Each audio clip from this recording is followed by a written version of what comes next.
Have you ever sat beside someone you love and felt completely alone? He's there. He shows up. He even says, I love you. But when you reach for him emotionally, there's nothing there. No attunement, no curiosity, no emotional presence. And the most painful part, you start wondering if you're too sensitive, too needy, too much. But what if the truth isn't about you at all? What if his emotional absence didn't begin in your relationship, but long before he ever met you? Tonight, we're going to talk about the painful truth about emotionally detached men, not to shame them, not to blame them, but to understand what's really happening beneath the silence. Because emotional absence is not random, it is learned, it is protective, and it is costly. When a man is emotionally absent, most people assume he doesn't care. But in many cases, he learned very early in life that caring was unsafe. Many boys grow up in environments where vulnerability is discouraged, where tears are shamed, where fear is mocked, where sensitivity is labeled weakness. A young nervous system adapts quickly. Expressing feelings leads to rejection, punishment, or humiliation. The body learns shut it down. Not because he doesn't feel, but because feeling became dangerous. By the time he becomes an adult, that shutdown feels like personality. It feels normal, it feels strong, but it is actually a protective strategy. Emotional detachment is not the absence of emotion. It is the suppression of it. And suppression comes at a cost. In relationships, emotional presence is oxygen. It is not about dramatic displays or constant talking. It is about attunement, the ability to notice, to respond, to stay connected when feelings arise. When one partner cannot tolerate emotional intensity, sadness, fear, vulnerability, they often withdraw. They intellectualize, they fix, they change the subject, they become irritated, or they go silent, not because they don't love you, but because your emotions activate their own unresolved discomfort. Your tears may unconsciously remind him of his own buried pain. Your need for closeness may trigger memories of dependency that once felt humiliating or unsafe, so he retreats. And here is the tragic part. The more you reach for connection, the more he feels pressured. The more he withdraws, the more alone you feel. The more alone you feel, the louder your nervous system protests. What begins as distance turns into a cycle. You feel unseen. He feels overwhelmed. You ask for more. He shuts down further. Eventually, you may start silencing yourself to keep the peace. You stop sharing. You minimize your needs. You become low maintenance. You tell yourself you should be grateful. But loneliness inside a relationship is one of the most painful forms of isolation because it invalidates your reality. You begin to question your own perception. Maybe I'm too emotional. Maybe this is just how men are. Maybe love isn't supposed to feel connected. But emotional connection is not a luxury. It is a biological need. Human beings are wired for attunement. Our nervous systems regulate through connection. Without emotional reciprocity, the body stays in a subtle state of distress. Now here's the deeper truth. An emotionally detached man is often disconnected from himself first. He may not know what he feels. He may not have language for it. He may have built his identity around competence, productivity, logic, or strength because those were rewarded. But intimacy requires something different. It requires the courage to feel. It requires tolerating vulnerability without collapsing into shame. It requires staying present when emotions arise, not escaping them. And that is not something most men were taught. Understanding this does not mean tolerating neglect. Compassion is not the same as self-abandonment. You can understand someone's wounds and still acknowledge that you need emotional presence. You can recognize his history without erasing your own pain. The question is not simply, why is he like this? The question is he willing to become aware? Because healing requires willingness. No partner can force another person into emotional growth. They must choose it. Emotional availability is not about personality type. It is about emotional safety within oneself. Until he can sit with his own vulnerability, he cannot truly sit with yours. And until you stop shrinking your needs, you cannot experience real intimacy. Love without emotional presence feels like hunger without nourishment. And no one deserves to starve in silence. Let's talk about some important things in which, first of all, the main thing is that emotional detachment is learned protection. Emotional detachment rarely begins in adulthood. It begins in a child who needed connection and discovered, consciously or unconsciously, That connection came with a cost. A little boy does not arrive in the world emotionally closed. He arrives sensitive. He arrives wired for closeness. His nervous system is exquisitely attuned to the faces, tones, and moods of the adults around him. He feels deeply. He cries easily. He longs for comfort. He reaches, and then something happens. Maybe he is told to be strong. Maybe his tears are met with irritation instead of reassurance. Maybe fear is mocked. Maybe sadness is ignored. Maybe anger is the only emotion that receives permission. The message does not have to be cruel to be powerful. It only has to be consistent. When vulnerability leads to embarrassment, punishment, dismissal, or emotional abandonment, the child's body learns a survival lesson. Feeling openly is dangerous. The nervous system adapts, not because the child is weak, but because he is brilliant. Children are not concerned with authenticity. They are concerned with attachment. If being soft threatens belonging, they will harden.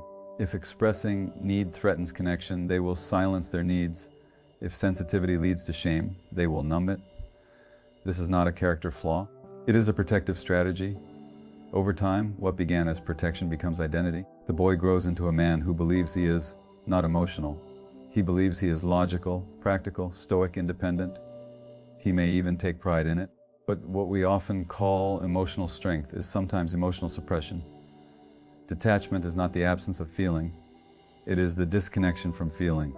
And disconnection is not indifference. It is adaptation. Many men were not taught how to sit with vulnerability, their own or someone else's. They were taught how to override it, distract from it, achieve through it, work around it. If a boy felt scared and no one soothed him, he may have learned to suppress fear. If he felt hurt and was told to stop crying, he may have learned to bury sadness. If he felt rejected and was shamed for caring, he may have learned to pretend he didn't care at all. The body remembers these lessons long after the mind forgets them. So when years later, a partner cries in front of him or asks for emotional closeness, something ancient is activated. It may not even register consciously, but his nervous system recognizes intensity. It recognizes vulnerability. It recognizes something that once felt unsafe, and it moves to protect. Protection can look like silence. It can look like changing the subject. It can look like irritation. It can look like shutting down or physically leaving the room. From the outside, it appears cold. From the inside, it is self-preservation. The tragedy is that the very mechanism that once protected him from shame now prevents him from intimacy. Because intimacy requires access to feeling. It requires tolerating discomfort. It requires allowing another person to see what was once hidden. And if vulnerability was never safe, closeness will always feel threatening at some level. This is why emotional detachment is not about lack of love. It is about unresolved fear. A man who learned that vulnerability leads to humiliation will unconsciously guard against it. A man who was never emotionally attuned may not know how to attune. A man who had to disconnect from his own pain to survive may not easily reconnect later. Healing does not begin with blame. It begins with awareness. When we understand that emotional absence often started as emotional survival, we move from judgment to curiosity. We stop asking, why doesn't he care? And begin asking, what did he have to shut down in order to belong? But understanding the origin does not erase the impact. Emotional detachment may have once been protective. In adulthood, it becomes limiting. The work is not about forcing emotion. It is about slowly rebuilding safety around feeling, teaching the nervous system that vulnerability no longer equals danger, because underneath the detachment is not emptiness. Underneath it is the same little boy who once felt deeply and learned he had to stop. Second thing is withdrawal is often about internal discomfort, not lack of love. Withdrawal can feel like rejection. You're sharing something vulnerable. You're opening your heart. Maybe you're expressing hurt, fear, longing, or simply a need for reassurance. And instead of leaning in, he goes quiet. He stiffens. He changes the topic. He becomes logical, distant, irritated, or suddenly tired. From your side, it feels like indifference. But very often, withdrawal is not about a lack of love. It is about internal discomfort he does not know how to regulate. When someone pulls away emotionally, it is usually because something inside them has been activated. Not by you, but by what your emotions represent. Your sadness may awaken his own buried sadness. Your fear may stir up his forgotten fear. Your need for closeness may touch a memory of dependency that once felt unsafe or humiliating. And if he never learned how to sit with those feelings safely, his nervous system will do what it learned to do long ago. Protection can look like distance. It can look like intellectualizing your feelings instead of empathizing with them. It can look like offering solutions instead of presence. It can look like minimizing the issue to make it go away. It can look like silence. Not because he doesn't care, but because he is overwhelmed. Many men were never taught how to metabolize emotional intensity. They were taught to override it, to push through, to stay strong, to remain composed. So when strong emotion enters the room, especially emotion from someone they love, it can feel destabilizing. If you grew up in a household where conflict felt chaotic, your distress may unconsciously signal danger. If he was shamed for showing weakness, your vulnerability may awaken old shame. If he had to suppress his own needs to survive, your needs may feel like pressure he does not know how to meet. The body does not distinguish between past and present when it comes to unresolved pain. It simply reacts. Withdrawal becomes a nervous system strategy. Instead of staying and risking feeling inadequate, he retreats. Instead of tolerating discomfort, he shuts down. Instead of engaging with emotion, he disconnects from it. And here is the painful irony. The more you express hurt about his distance, the more he may withdraw, because now there is even more emotional intensity to manage. This creates a cycle. You reach because you want closeness. He pulls away because closeness activates discomfort. You reach harder because the distance hurts. He withdraws further because the pressure increases. Both of you are reacting to pain, just in different directions. Your response may be to move toward connection. His response may be to move away from it. Neither reaction is inherently wrong. Both are survival adaptations. But without awareness, the pattern becomes self-perpetuating. It is important to understand this distinction. Withdrawal is not always apathy. Often, it is overwhelm. A man can deeply love his partner and still lack the capacity to stay present with intense emotion. Love does not automatically grant emotional skills. If he has never processed his own grief, how can he hold yours? If he never learned to name his feelings, how can he respond to yours with clarity? If he learned that strong emotions lead to chaos, how can he stay steady when they arise? The issue is not necessarily the absence of feeling. It is the absence of emotional safety within himself. Until someone feels safe experiencing their own vulnerability, another person's vulnerability will feel threatening. This does not mean you must tolerate neglect or chronic emotional absence. Understanding the root is not the same as excusing the behavior, but when we see withdrawal as an attempt to regulate internal discomfort rather than proof of lovelessness, the narrative shifts. Instead of, he doesn't care, the deeper question becomes, what happens inside him when emotions rise? And even more importantly, is he willing to look at it? Because growth begins when someone recognizes that their withdrawal is not protecting them anymore, it is isolating them.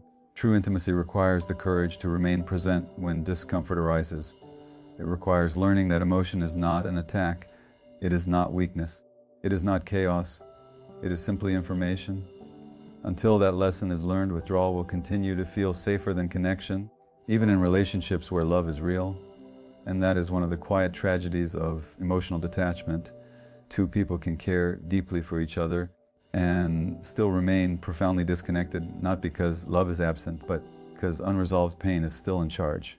And when loneliness in a relationship is a nervous system signal, loneliness inside a relationship is one of the most confusing pains a person can experience. You're not physically alone. There is someone beside you. You share a home, a bed, a life, and yet something inside you feels unheld. That ache is not drama. It is not neediness, it is not overreaction. It is your nervous system speaking. Human beings are biologically wired for connection. From the moment we are born, our survival depends on attunement, on someone noticing our distress, responding to it, regulating us through presence. A baby cannot calm itself alone. It borrows calm from a caregiver's nervous system. That is how we are built. This need does not disappear in adulthood, it evolves. We may become more independent, more capable, more self-sufficient, but the underlying wiring remains. We still regulate through connection. We still soften when someone understands us. We still relax when we feel seen. Emotional reciprocity The experience of expressing something and having it met is not indulgence, it is nourishment. When you share fear and someone responds with steadiness, your body settles. When you express sadness and someone stays present, your chest loosens. When you reveal vulnerability and someone doesn't flinch, your nervous system learns safety. This is biology, not weakness. Loneliness in a relationship arises when that reciprocity is missing. You speak, but it doesn't land.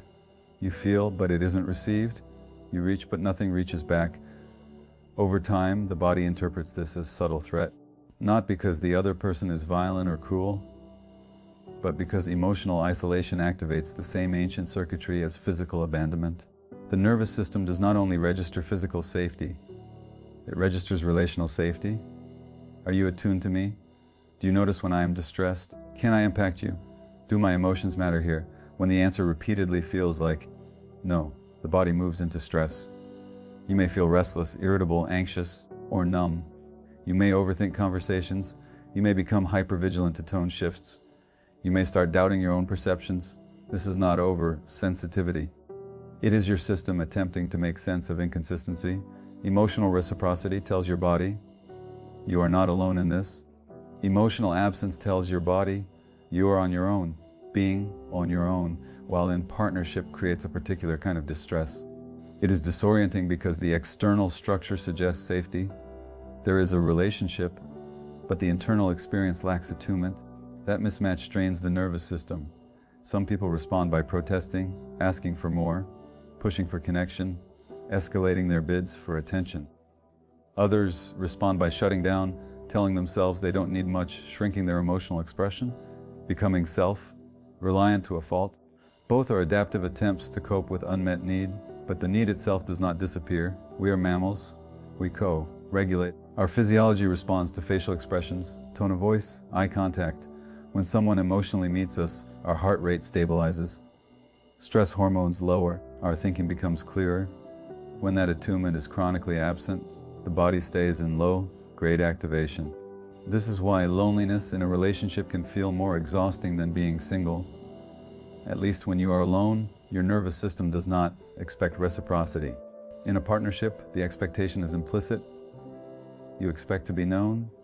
When that knowing does not occur, the body registers loss. It is important to say this clearly. Wanting emotional reciprocity is not being needy. It is being human. The cultural script that equates emotional need with weakness is deeply misleading.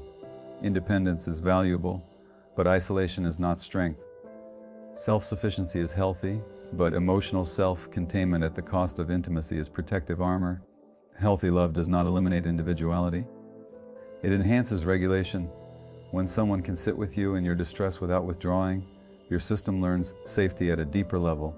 You no longer have to carry everything alone. Loneliness, then, is not proof that you are broken.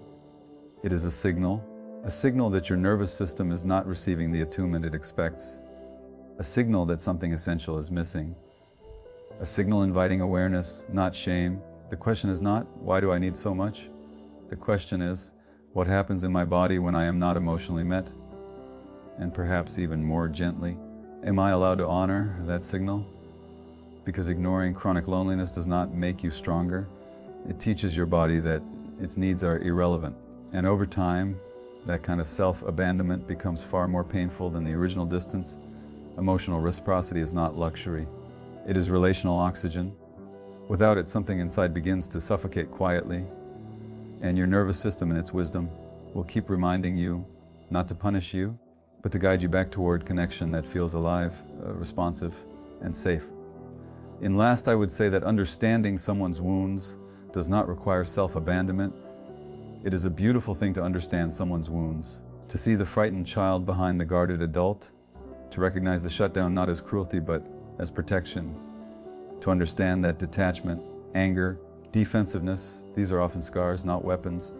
Compassion allows us to see the humanity beneath behavior. But here is where many sensitive, emotionally aware people get lost. They confuse understanding with obligation. They believe that if they can explain someone's pain, they must endure its impact. Understanding someone's wounds does not require you to step away from your own.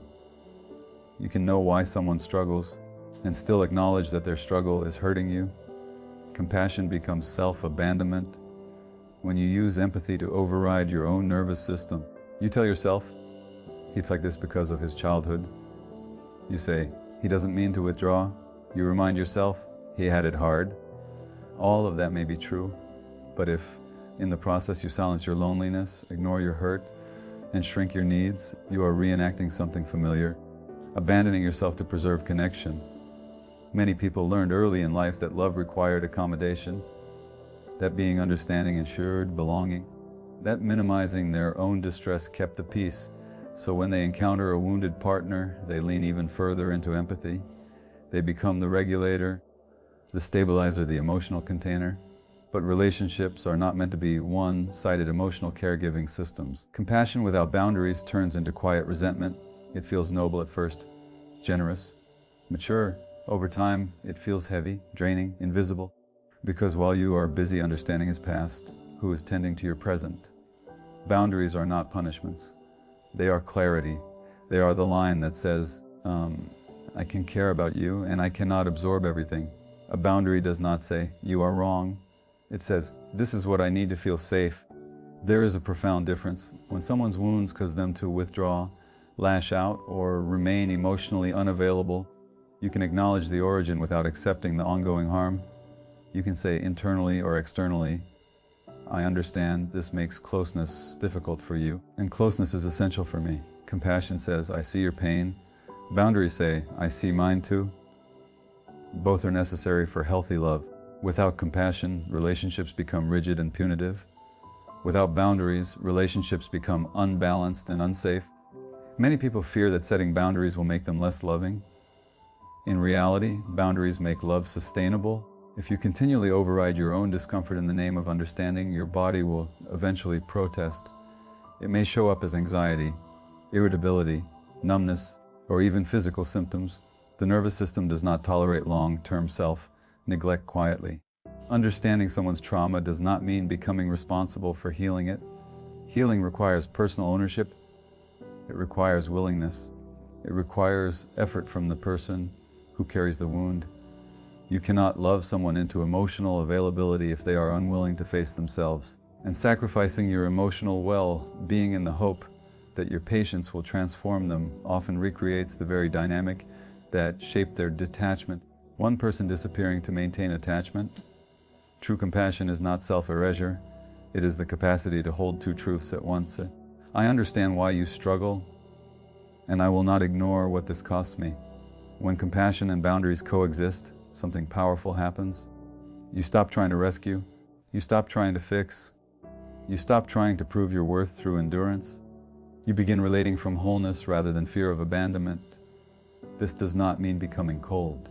It means becoming clear about what you need, clear about what you will tolerate, clear about the difference between empathy and self-sacrifice. The deepest form of love is not limitless tolerance. It is mutual responsibility. It is two people willing to look at their own wounds, not just understand each other's. You are allowed to care deeply. You are allowed to be patient. You are allowed to recognize someone's history. Love is not proven by how much you can endure. It is revealed by how safe you are allowed to be. You can understand someone's wounds. You can honor their history. You can hold compassion for the pain that shaped them.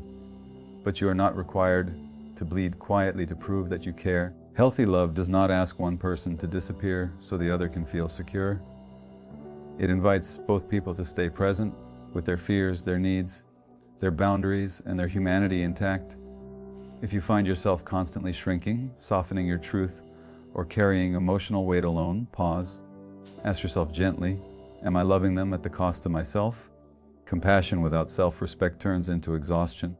Boundaries without compassion turn into walls. But together, they create something powerful, love with integrity. You deserve connection that does not require self-abandonment. You deserve presence that does not punish vulnerability.